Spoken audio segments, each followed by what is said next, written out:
Good afternoon, everyone, and welcome to Prevention Ed's webinar on gambling and sports betting. We are really, really excited to be here, to be sharing this information with the community, specifically Montgomery County community, right? The Montgomery County community. I want to give a quick shout out to Montgomery County Office of Drug and Alcohol, who has supported this event and has allowed us to open it to our schools all over the United States. So we really appreciate that, and we really appreciate the partnership and what's allowed us to really dig into this topic of gambling and sports betting and the impact it's had on young people. Before we jump right in, I'll introduce myself and I'm going to hand it over to my colleagues to introduce themselves as well. My name is Katie Greeley. I use she, her pronouns. I'm the founder of Prevention Ed. I'm a licensed clinical social worker and certified addiction counselor by training. And yeah, I'm excited to share what we have learned so far. Luna, I hope. Hi, everybody. Luna Gajewski here, Prevention Specialist and Program Manager with Prevention Ed. My background it ranges from studying counseling to frontline social work and work with youth in various capacities. I've really enjoyed initiating conversations with young people around this topic over the past year in the classroom. Hi all, my name is Hope McMahon. I am the Senior Prevention Specialist here. I'm also a social worker. I do mainly macro social work. I really like diving into looking at policies and things around any drug policies that we really have. All right, thank you guys so much. And I will kick off what I say with what I say at every single adult meeting when we're talking about addiction, prevention, and keeping teens safe. Everyone that works for Prevention Ed, we're in long-term healthy recovery from alcohol and other addiction. And so we've all gone through an addiction ourselves. In addition to that, before I started doing prevention works, I was an addictions counselor working with individuals who are trying to recover from a substance use disorder.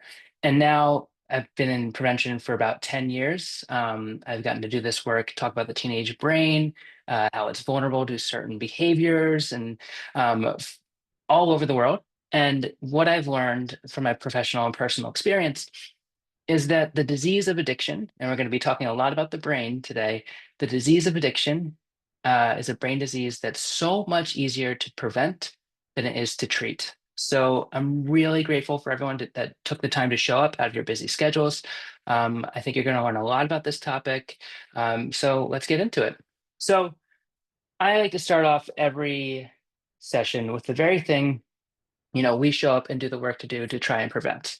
And so we use the World Health Organization's definition of addiction, and that's the individual's repetitive compulsive use of a substance or behavior despite negative consequences. So we're covering both substance use disorder, substance use addiction, and behavior. And that's what we're going to focus on and what makes gambling disorders different than the substance use disorder, which I will get into a second. So this is the World Health Organization's definition of addiction. But I have added something, and there's a little asterisk, right? I've added something, and the one thing that I like to add when we're talking about addiction is to self or others, right? So when we talk about addiction, if people are even willing to talk about addiction, it's a disease that has a lot of stigma attached to it. That's because it's the only illness, whether it's gambling, substances, fill in the blank, right? When someone starts to get ill themselves, they might start to hurt others, right? And that produces a lot of stigma, a lot of resentment, and has made it hard for individuals to ask for help, acknowledge their disease. And so it's just something important to call out. Like I said, it's the only illness that I know. That when an individual starts to get sick, they might hurt others, they might lie, they might steal, they might cheat. And I say that because, again, you've showed up to this conversation today. It's really important we have these conversations to break down that stigma so we can prevent this disease and treat this disease appropriately. So let's get into it. When we look at gambling disorders and we look at substance use disorders, right, we have a side-by-side comparison from the DSM, right, which, if someone comes into treatment and they're getting diagnosed with a cannabis use disorder, a marijuana addiction, a cannabis addiction, this is what they call it, right? If you look at these criteria for any substance, cocaine, alcohol, methamphetamine, fill in the blank, right? You're going to see these specific criteria change out pretty much the name of the drug, right? Now, when we look at a gambling disorder on the right side, right, it's different, right? We're going to see different types of negative consequences, different types of behaviors, but there are some very distinct similarities, okay? Just like a substance use disorder addiction, an individual builds a tolerance over time for a gambling disorder, right? Just like a substance use disorder, an individual who develops a gambling disorder experiences withdrawal when they try to stop, a sense of a loss of control, cravings, all of these things, right, are very similar in the negative consequences and actually very similar in how and why they occur, which has everything to do with the brain. So the common denominator here is the brain. And so when we talk about addiction, right, um, it's not so much about substances or gambling or shopping or sex or pornography, right? We could fill in these fill in the blank addiction. It's about the impact the input is having on that brain. And so whether it's alcohol, gambling, or anything else, right? Um, those behaviors or those substances hijacked that reward system. And over time, uh, create a pathway that overrides that prefrontal cortex, right? That area of the brain that is responsible for weighing risk versus reward. And so when we see this happen with alcohol or the drugs, right? We know that that individual is suffering from that addiction, the individual making repetitive compulsive use of a substance or behavior despite negative consequences, right? That's why they make those decisions despite negative consequences. When we see that develop with a substance, that individual, because they've created that pathway that overrides that prefrontal cortex, is also incredibly vulnerable to develop this with, again, fill in the blank. We see a direct connection for individuals who have substance use disorders and them being higher risk for gambling disorders, right? And so this is what we call a cross addiction. And I'll just say this, I've been doing this work now for about 10 years, and I worked for a previous organization doing prevention education, mainly just substances prior to that. And, in my career, I've stayed the path of no, I'm going to focus on substance use prevention. Um, and then came sports betting, what you're going to learn a little bit more about today. And I felt responsible, like this is a responsibility as an organization that is talking to young people about this issue. It is coming up mostly with young men in every single classroom conversation that we're having, in every single school that we are showing up at, and all over the world, right? Switzerland, New York City, the Netherlands, Malaysia, you name it. This is something that's on young people's minds. And so why I'm saying that is because cross addiction is a real thing, and gambling prevention is substance use prevention, and substance use prevention is gambling prevention. And that's why Prevention Ed has made the decision to step into this to educate young people about this and what it can do to their developing brain. So let's get to that. Gambling in the teenage brain.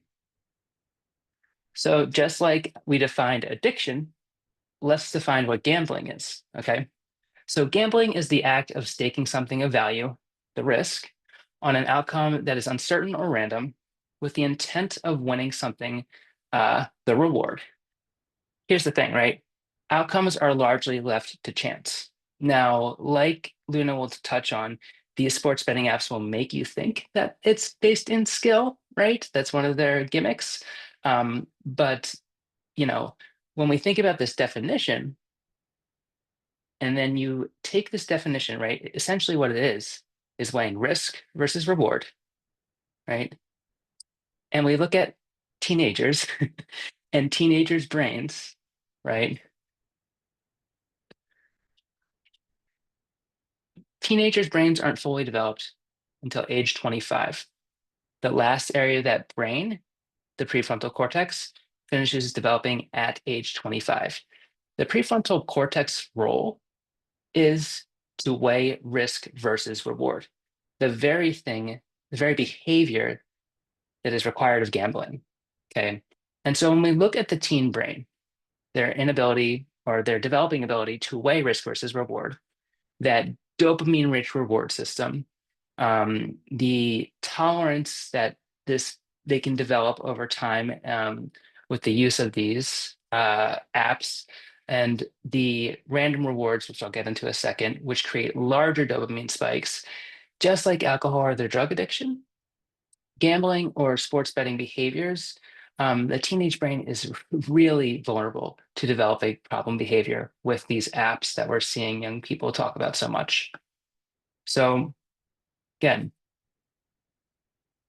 we have a very similar side with our substance use prevention when it comes to the developing brain. And so what we know, right, is just like alcohol or other drugs, these substances that you put into the body, um, when someone engages in that gambling behavior, this also overstimulates the reward system and is changing the development of the teenage brain.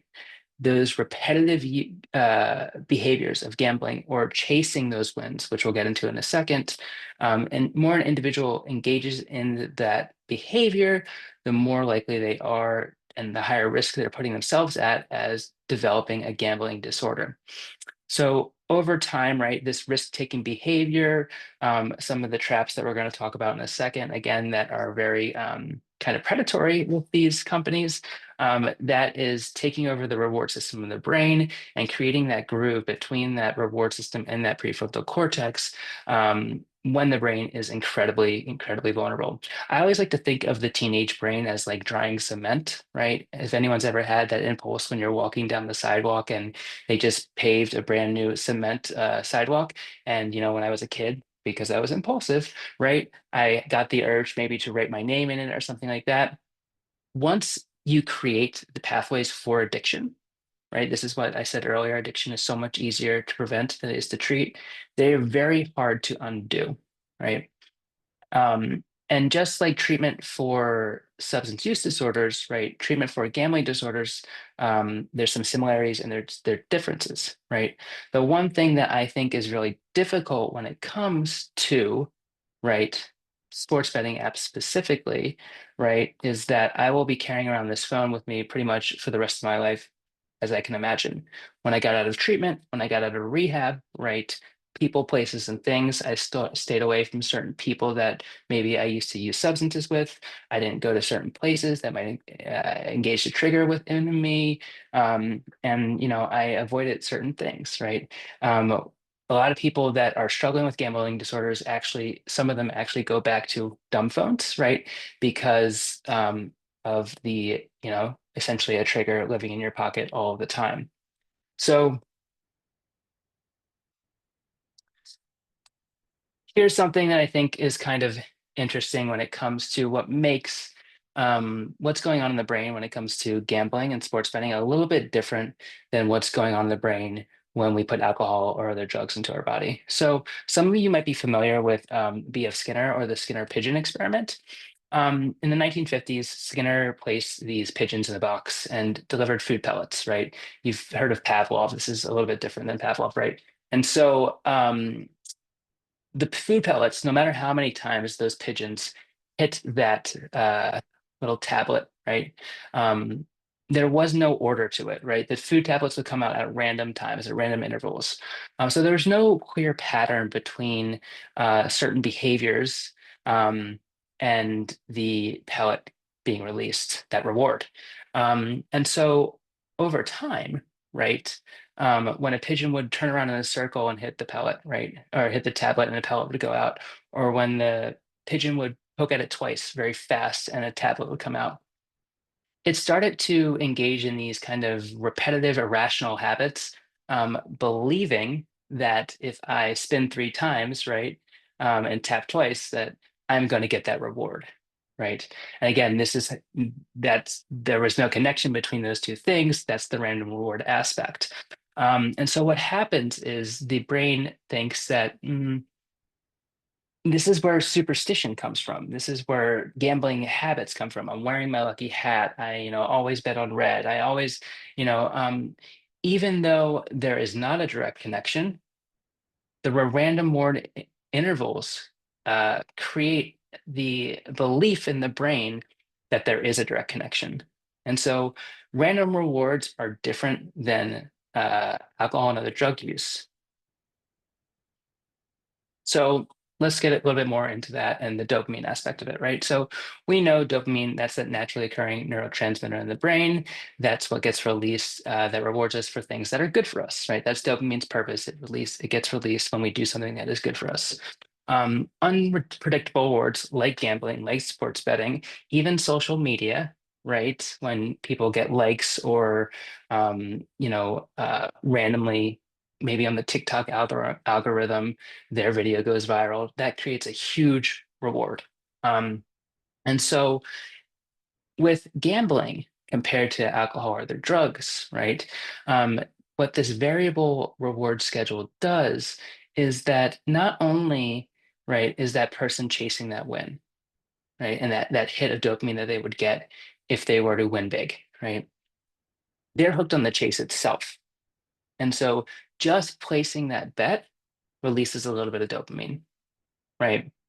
And then, like I said, because there is no connection between the bet and the or strategy, these random reward intervals, when they actually do win, the spike's so high that after a couple times of losing, they're still chasing that big spike of dopamine. So this is why the user returns even after losing again and again and again, that they think that, okay, well, the next time I'm going to win it big and all of those losses won't even matter.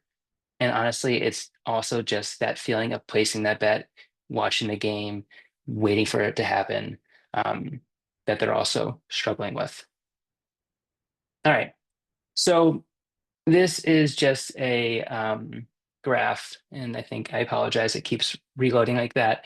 But if you look at the graph, this is just a measure of dopamine spikes. And if you actually look at the source, Dr. Nora Volkoff, she's the current director of NIDA. So this is her, her research from 1997. So this is a little bit dated. But what you'll see with these dopamine spikes compared to alcohol or other drugs, right? We have food at the bottom, sex, alcohol, nicotine, gambling, and then cocaine. And the next one after that was methamphetamine, which was actually the largest dopamine spike. But if you look at this again, this is not a substance that we're putting into our body that's causing the spike in dopamine. This is a behavior, right? And keep in mind, 1997, this is actually when gambling looked like going to Atlantic City, Las Vegas, sitting down at a poker table, right, spinning that roulette wheel. We're talking about smartphones, notifications, vibrations that feel like a jackpot, even when it's like one win, like, winning a dollar bet, right? So, I would be interested to see what this starts to look like when we find out more information on the sports betting apps and the dopamine spikes that we're seeing from individuals that are using these platforms. All right, so from pigeons to people, right? I'm not comparing teenagers to pigeons. Instead, right, what I think is super important here when we talk about this specific behavior, right? Sports betting apps are essentially a modern day Skinner box, right? You tap, you swipe, you maybe bet on a certain parlay or that you think is going to win because it's also something that your favorite athlete has chosen. And so, with teens though, not only is there a risk of anyone using these platforms developing an addiction, right? If you have a brain, you can develop an addiction, but the stakes are higher, right? We know those teens are at higher risk for addiction with their developing brains. We know that these random payouts, these random rewards are triggering higher dopamine spikes. And we know that brain, again, is a pleasure-seeking brain, so that chase to win that, you know, placing the bets themselves, that younger person is going to experience it, have a more pleasurable experience with just placing the bets even before they win. And so again, it's not so much about winning it big, that big reward. It's more about that rush, that chase. And so this is just something that makes it different. And it's hard for people to understand when you make the direct parallel or connection to substances. How can a behavior that I'm not putting something, a behavior that doesn't require alcohol or the drugs to be put into my body have such a big impact on me or change my developing brain? Right? This is the science behind it. Okay. And so I'm going to wrap up my section, but there's a couple things I just want you all to think about as we Luna takes over next, and then Hope, right? Um, when it comes to sports betting, right? The title of our presentation was "What Happens When Silicon Valley Redesigns Las Vegas." The scariest part, and one of the scariest parts, in my opinion, is the direct line to users these apps have. And here's why, right? So it's a casino basically powered by an algorithm. Individuals using these apps, right? They're tracking every single one of those young persons' betting patterns. They are able to tag and identify individuals that we might consider high risk users, right? Individuals that are maybe starting to develop that gambling disorder. Um, they have all that data on that user. They might know that individual is a high risk gambler, right? And if that person tries to put their phone down or not engage with it, they know that that person hasn't picked up that app or opened it up for 30 days. They might send that individual a specific bonus bet offer to win them back. They use real life notifications. And when I think about, a predatory industry that we talk a lot about at Prevention Ed, nicotine industry comes right to the front of my mind. And, I think about the decades of history where we can look at their predatory marketing towards young people to make smoking look attractive, cool, sexy, fill in the blank. Now we have flavored vapes, zins, all of that.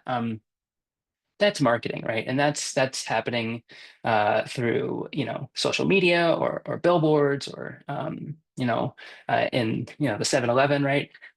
And we've seen an uptick in nicotine use now because of that. But also, like I said earlier, these apps, right, have a direct line to the user where those industries do not, where I can send a push notification to someone when they try to quit, right? Not to mention the other aspect of this, right, when it comes to AIs and these sports betting apps, is that they have all the statistics on every team, right?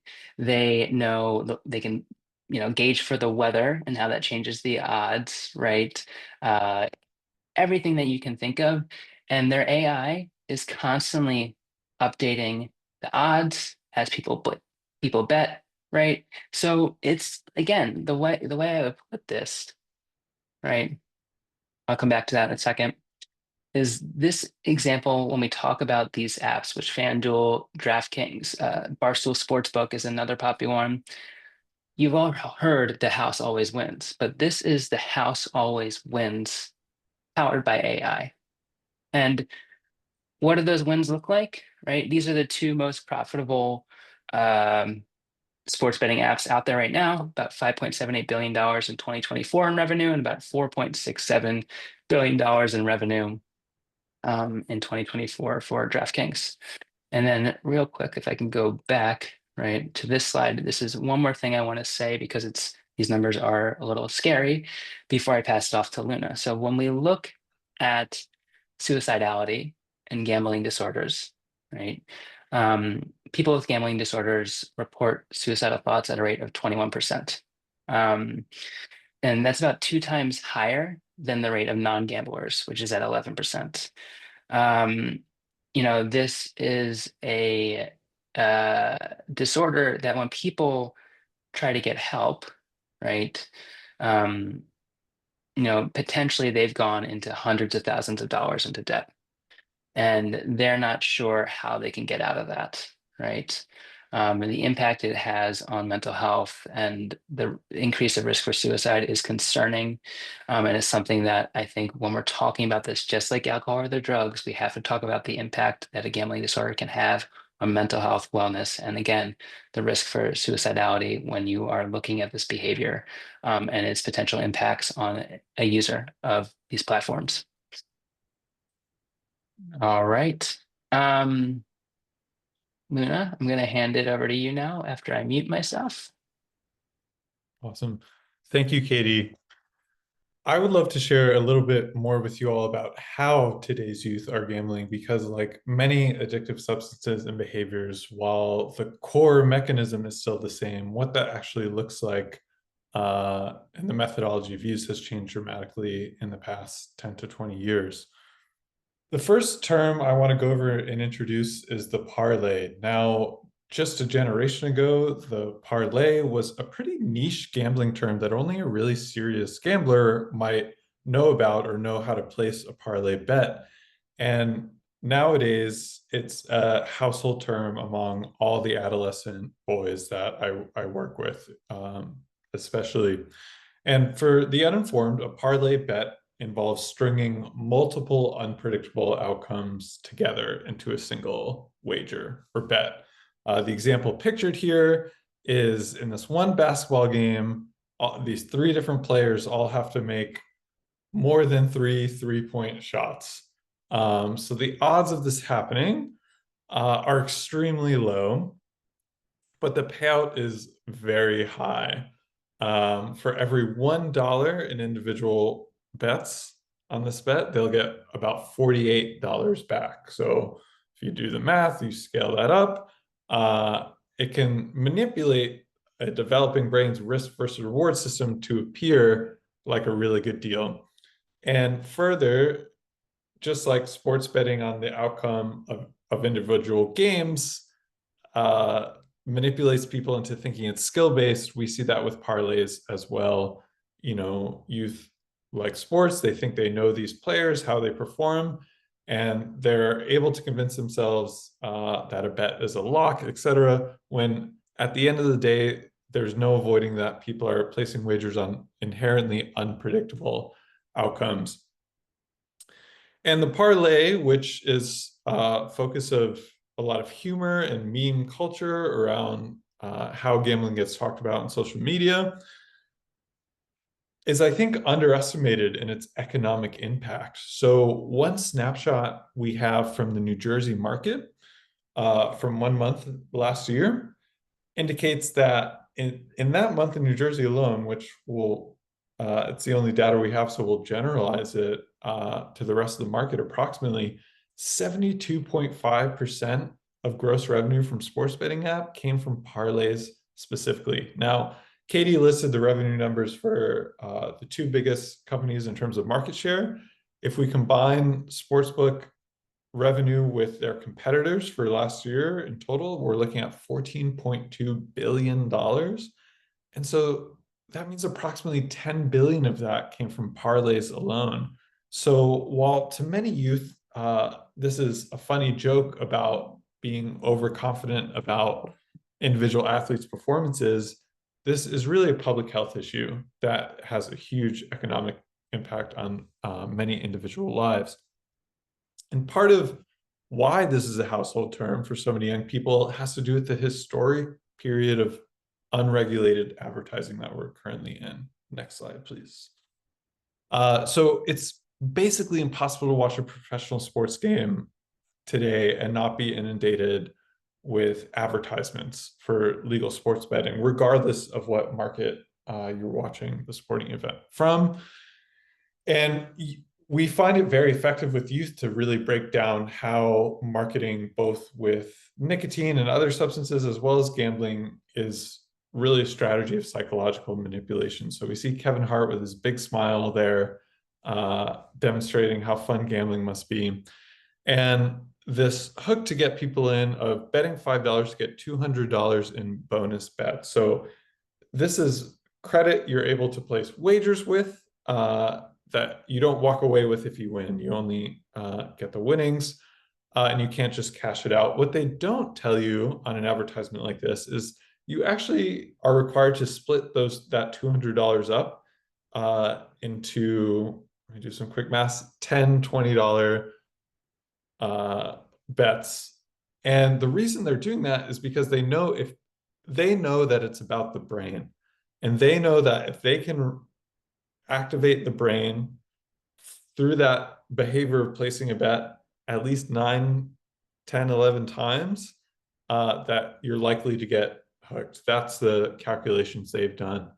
And it's very effective. And some other ways youth are being targeted, next slide, please, is through celebrities and influencers. So the image on the left is a very common practice of these apps, is to have a celebrity, bonus points if they're directly involved in sports, sign off on a parlay bet. Now, this is an incredibly unlikely parlay bet. It's betting on the outcome of 5 separate sporting events, and they all have to go as predicted for the individual user to walk away with any money at all. So it's highly unlikely, but because LeBron James has signed off and LeBron James knows a lot about sports, a lot of people are manipulated into placing this kind of high risk bet. Now, this man on the right is someone every time I've mentioned his name in a classroom full of adolescent boys, they all laugh and recognize the name.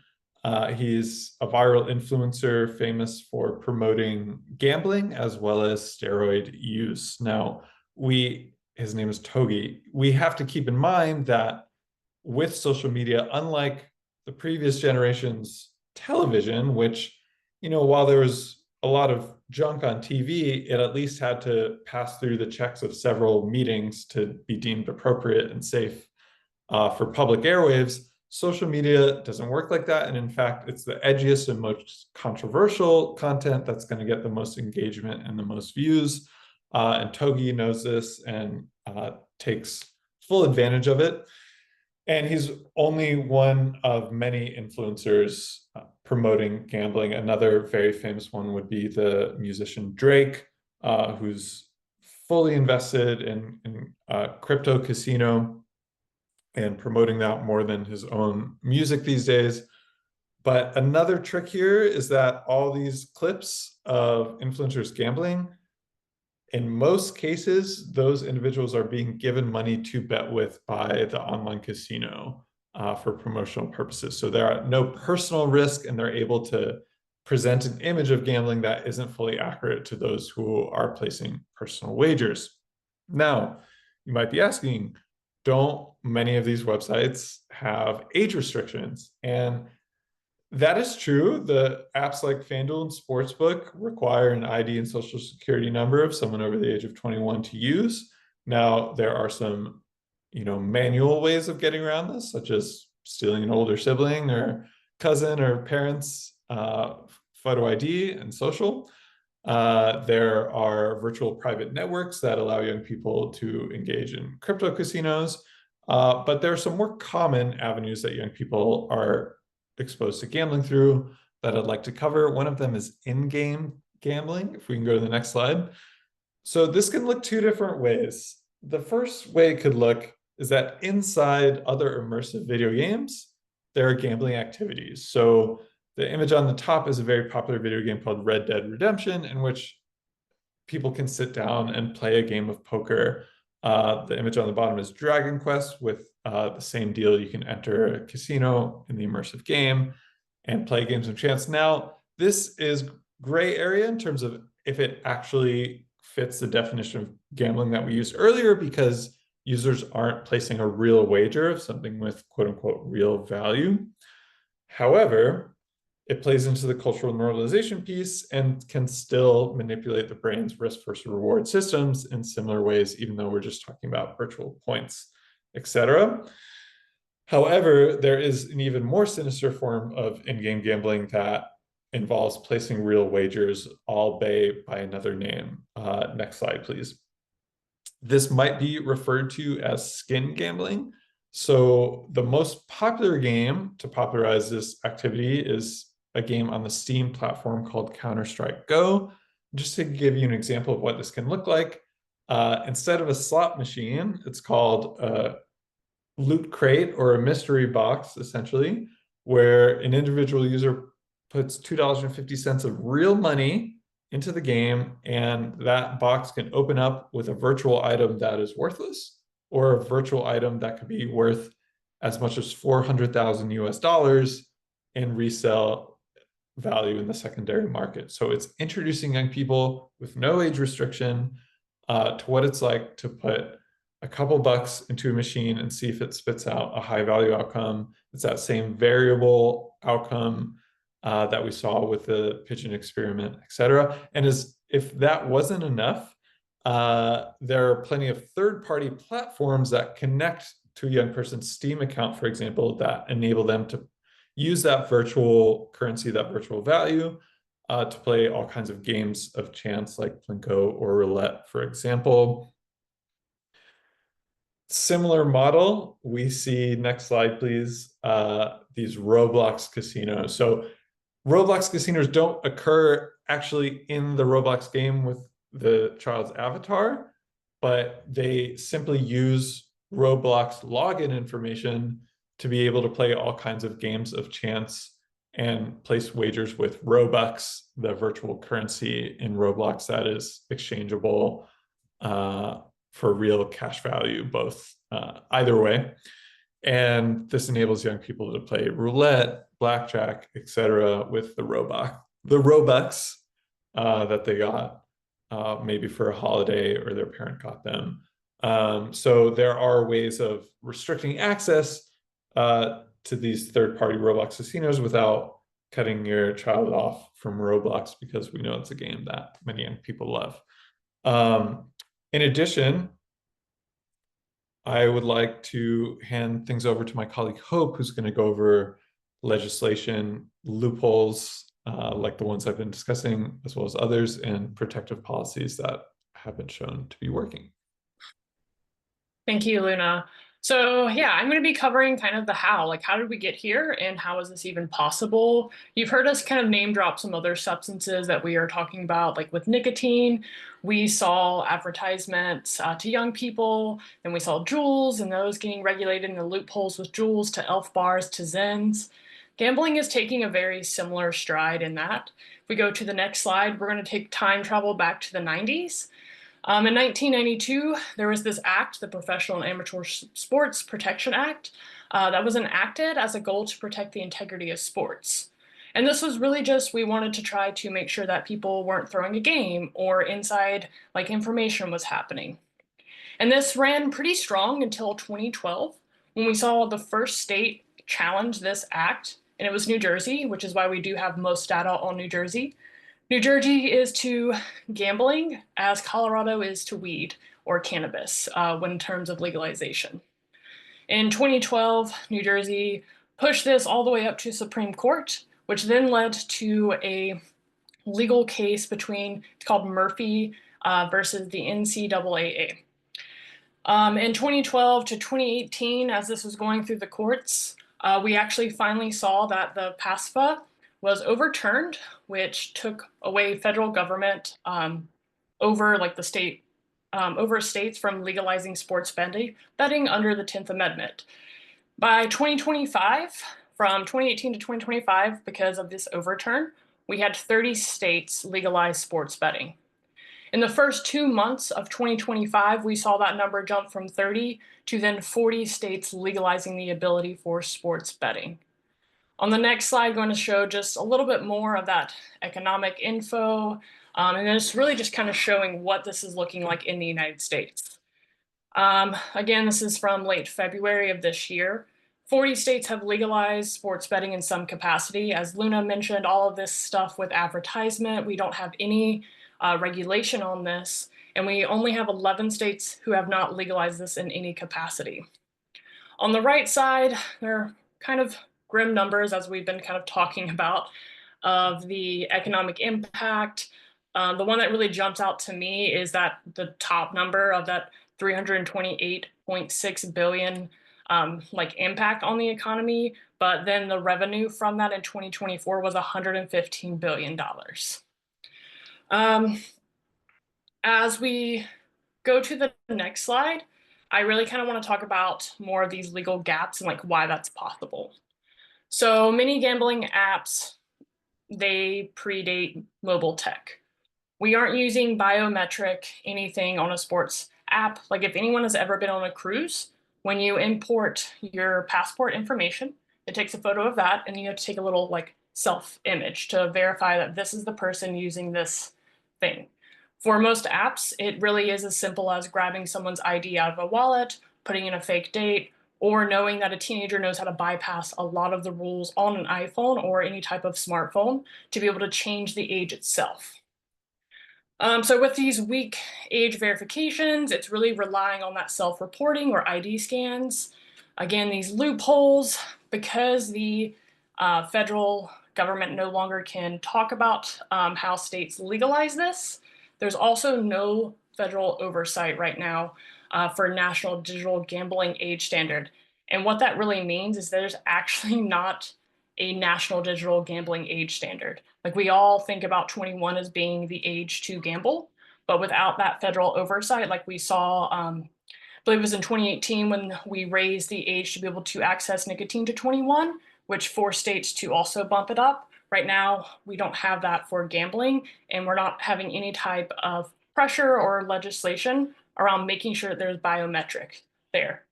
We are seeing some things actually work though. As well as things that are not working.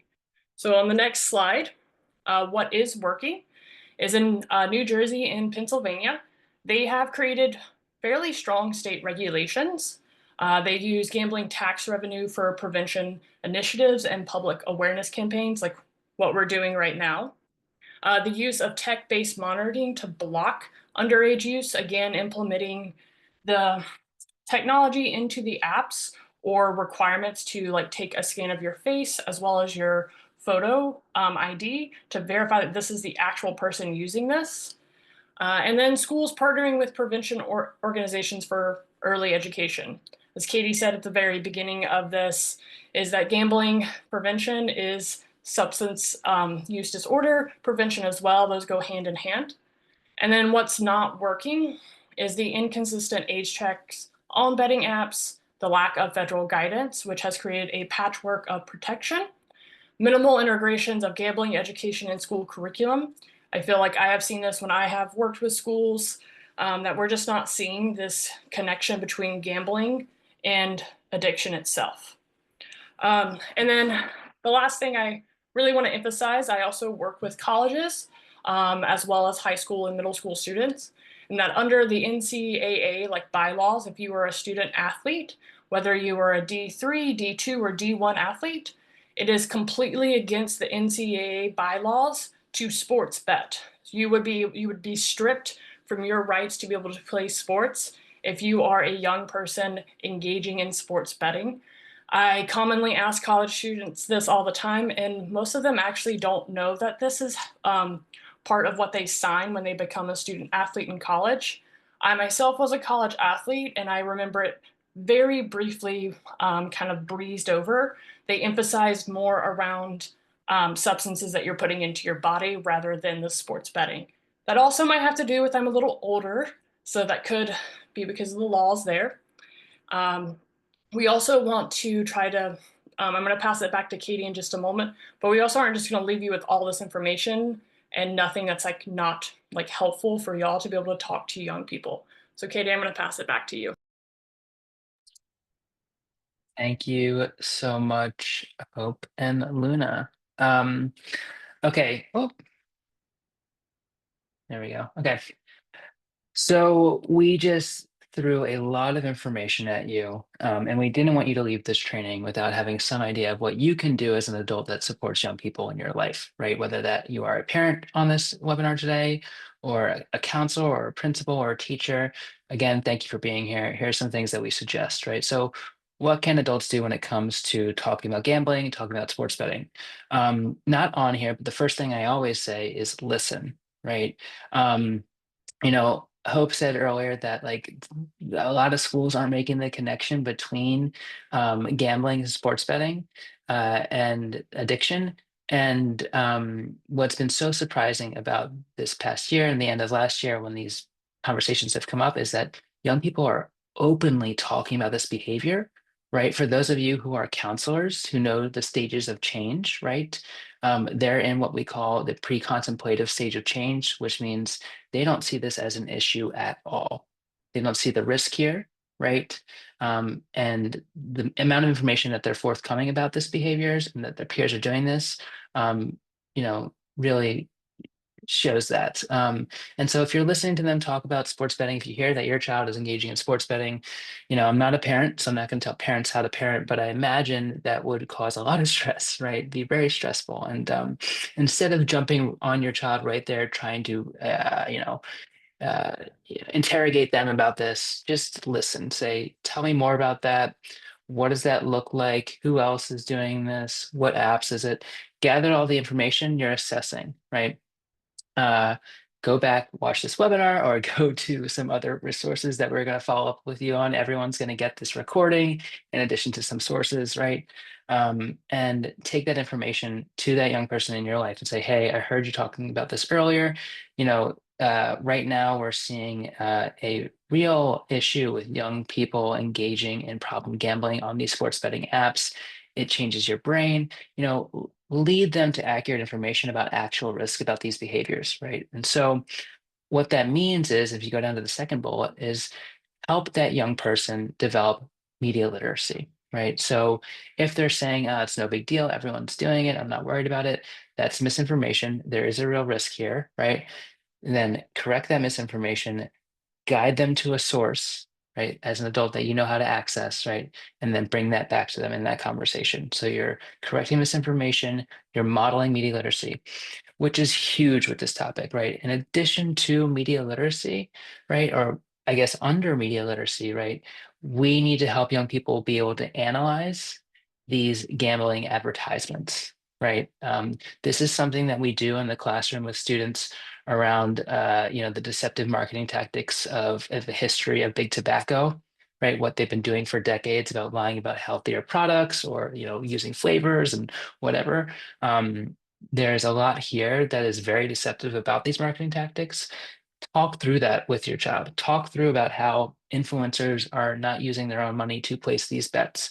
Share that information and help them be able to um, see how they're being targeted and how to decipher that. And um, yeah, so another one, normalize boredom and disappointment, right?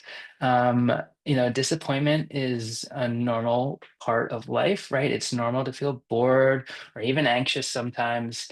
And gambling preys on those emotions, right? They know that for some young people, just watching the game isn't enough. And so when you can add this on top of, watching your favorite, sports team in the championship, right? It is preying on those who might be a little bit, you know, uh, what's the word? Um, who are looking for that excitement and that reward. Emphasize the house always wins, right? These casinos would not be making billions in dollars in revenue if they were losing, right? And so not just odds in their favor, right? That's what's worked for Las Vegas and Atlantic City for decades, right? It's odds in their favor, again, powered by AI. Emphasize that these are big data companies that have all of the data on statistics, weather, sports, fill in the blank. They're changing those odds all the time. It's not realistic for an individual who's looking at this information, thinking that they're using skill to be able to place the right bet to compete with the data, the big data company that is making money off of them. Address the myth of easy money, right? Talk to young people about unrealistic expectations of, when they hear that big win story, right? We always hear the story of the lottery winner. That's the one that's on the local news, not the, several other million individuals that lost the lottery, right? And so, and help them understand that this is a financial risk. talk to your young person about what it means to be responsible with finances. And this is a conversation that can start younger and that can be very powerful when it comes to this topic. Talk about peer influence. We know that one of the reasons why sports betting has been so normalized is because it's very normal for a group of young men to get together, right, and watch a game, whatever, football, soccer, fill in the blank. And so when you see all your friends doing that, and again, it's not everyone doing it, but the numbers are increasing with this behavior, and normalize it, it makes it seem less risky. Um, Monitor their device usage, make sure that they don't have these apps, and check in. If you are the one providing your young person with a smartphone, you are the one providing your young person with the smartphone. You have the right to check in on certain things, right? While also having some respect for privacy, right? But what applications are they using on their phone? What do they have? Um, and then, identify and support vulnerable youth, young people that are really risk seeking, that might have a dopamine deficit, right? Those individuals can be at higher risk. If you see a young person that is actually like also highly competitive, right? All of these things might be just something to look out for and pay attention to. And again, going all the way back to the top, set clear expectations and rules, right? We say this with alcohol and other drugs all the time. When you set clear expectations, like it's my expectation that you don't engage in this behavior on these apps because I love you, I care about you. It can change your developing brain. It could put you at risk for fill in the blank, everything that we talked about today.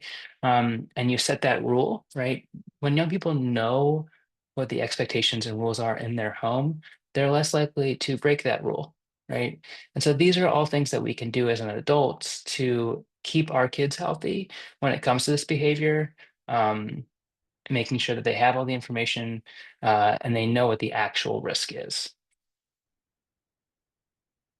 So we are about 6 minutes left, which isn't a ton of time for the Q&A, but I am going to open it up. I do want to say before we log off, for those of you who are joining us from Montgomery County specifically, if you're a Montgomery County provider or community member, this will also be in the email follow-up. But if you could, please take a moment to scan the QR code, or like I said, follow up in the email with the email after the presentation to fill out this feedback form. That would be fantastic. The gambling content, our curriculum is fairly new, but something that we've worked really hard on in Prevention Ed, and we're trying to continue to improve to make sure it's up to date, digestible, and having an impact with our adults that we support as well as our young students. So with that, I'm going to turn it back to the Q&A. I will stop sharing my screen.